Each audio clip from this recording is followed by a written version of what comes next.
నమస్తే welcome to political bench.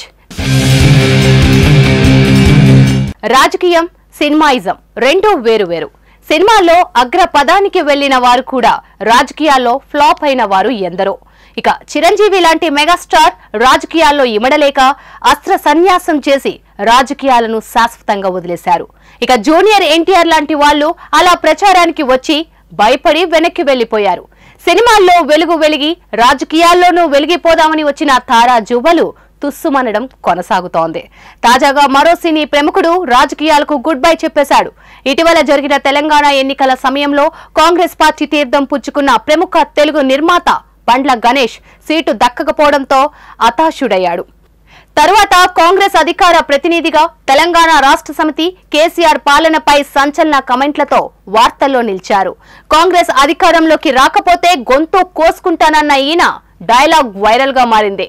అయితే ఎవరు ఊహించని విధంగా తత్వం బోధపడిన బండ్ల గణేష్ అందరికీ షాక్ ఇచ్చే నిర్ణయం తీసుకున్నాడు. రాజకీయాల నుంచి శాశ్వతంగా వైదొలుగుతున్నట్లు ప్రకటించారు. నా వ్యక్తిగత కారణాలతో రాజకీయాల నుంచి నిష్క్రమిస్తున్నాను అన్నారు.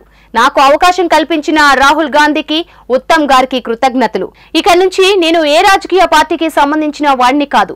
కాంగ్రెస్ పార్టీ అధికార ప్రతినిధిగా నా విమర్శలు, వ్యాఖ్యల పట్ల బాధపడ్డ వారందరినీ పెద్ద మనసుతో క్షమించమని కోరుతున్నాను అని బండ్ల గణేష్ బాధాతప్త హృదయంతో ట్వీట్ చేయడం రాజకీయంగా సినిమా లోకంలో సంచలనమైంది.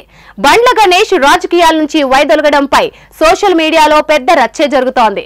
ఆయన ట్వీట్ కు కింద కమెంట్ల వర్షం కురిపిస్తున్నారు. రాజకీయ బురద నుంచి బయట పడ్డావని కొందరంటే, పచ్చబొట్టు లాంటిది రాజకీయం, నిన్ను వదలదు అంటూ కొందరు కమెంట్ చేస్తున్నారు.